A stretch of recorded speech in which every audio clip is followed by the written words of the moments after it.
Bienvenue dans Nos Champions à travers le monde sur Télé Métropole. Au programme aujourd'hui, Melchi Dumornay fait parler d'elle sur les pages de fans de Lyon, mais aussi dans la presse spécialisée. Le club a même mis en avant la pépite haïtienne pour annoncer leur récente victoire. Nous parlerons avant cela de natation avec les nageurs haïtiens qui ne pourront pas participer aux Jeux panaméricains de Santiago, au Chili, suite à un communiqué de la Fédération haïtienne des sports aquatiques. Et enfin, comment ne pas parler d'Antoine Carnegie qui enchante les fans portugais? Restez avec nous pour suivre ces actualités passionnantes et inspirantes. Nos champions à travers le monde commencent maintenant.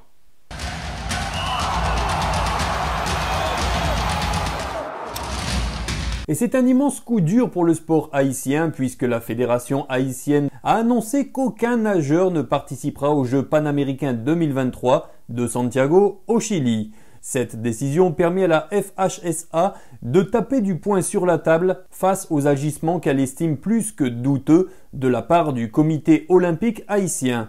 Cette absence serait évidemment un gros coup dur pour une discipline qui a fait briller Haïti un peu partout dans le monde et dont vous avez pu suivre le résumé des exploits sur notre chaîne. Le bureau de communication de la Fédération haïtienne des sports aquatiques estime que c'est la seule solution pour remettre de l'ordre dans le sport haïtien. Ils ont donc décidé de se lever et de se dresser face à ce qu'ils considèrent comme inacceptable. Dans un communiqué, on peut lire « Alerte, alerte, alerte ».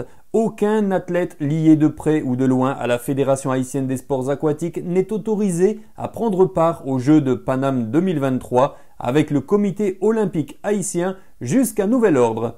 C'est formellement interdit. Quiconque enfreint cet avertissement sera banni définitivement de toutes les activités aquatiques reliées à la FHSA. Cette décision est prise suite aux violations graves et continues du président qu'il considère douteux du comité olympique haïtien. La Fédération haïtienne des sports aquatiques ne veut pas lui donner quorum en déléguant ses athlètes représentatifs aux Jeux panaméricains liés au comité olympique haïtien. Restez branchés, un communiqué signé du bureau communication de la FHSA. Récemment, la Fédération haïtienne des sports aquatiques avait déjà épinglé le comité olympique haïtien en remettant en question sa gestion des fonds destinés aux sportifs haïtiens.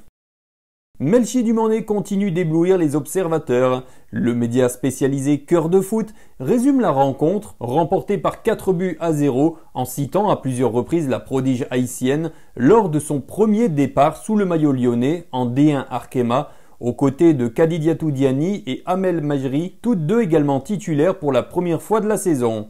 Le média décrit le premier but de Melchi Dumornay avec Lyon en D1.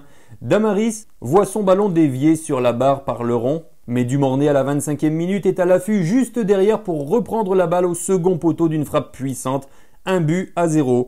Le premier but avec Lyon pour l'internationale haïtienne en D1. Le média n'oublie pas qu'il y a eu un pénalty sifflé en faveur de l'OL et c'est bel et bien grâce à la Grenadière. En fin de rencontre, Dumornay se fait bousculer à la hanche par la jeune Marie Derry dans la boîte et offre un pénalty à Lyon qui sera transformé par l'inoxydable Wendy Renard à la 84e minute. Malgré cette soirée, tout n'a pas été parfait car ils ont constaté une équipe lyonnaise trop offensive qui en oublie la construction de son jeu pour les spectateurs et téléspectateurs. Melchi et ses coéquipières savent ce qu'il leur reste à faire. Au classement de la D1 féminine française, Lyon pointe à la 2e place, à égalité avec le leader, le Paris FC. De son côté, le site de fans Ferveur Lyonnaise se réjouit de la performance de ses joueuses. L'OL féminine poursuit son début de saison parfait avec un nouveau succès en D1 Arkema. Encore une belle victoire pour nos féminines qui ouvrent la marque dès la 24e minute de jeu par Melchi Dumornay, peut-on lire. Enfin, c'est le compte officiel de l'OL qui a mis à l'honneur l'haïtienne en la choisissant de dos pour annoncer la victoire. Une belle marque d'estime envers Melchi Dumornay. À noter qu'elle a été élue joueuse du match et a réussi 80% de ses passes. Lors de la 7e journée de D2 portugaise, l'équipe du SCU Torrens, dont l'attaquant est le talentueux Antoine Carnegie, s'est déplacé à l'estadio du Dr Jorge Sampaio pour croiser le fer avec l'équipe réserve du FC Porto. L'affrontement a abouti à un résultat de parité, le tableau d'affichage indiquant un 2-2, offrant aux spectateurs un spectacle palpitant. À la 49e minute de jeu, Antoine Carnegie, l'attaquant haïtien, a trouvé le fond défilé ramenant ainsi son équipe à égalité et insufflant un nouvel espoir.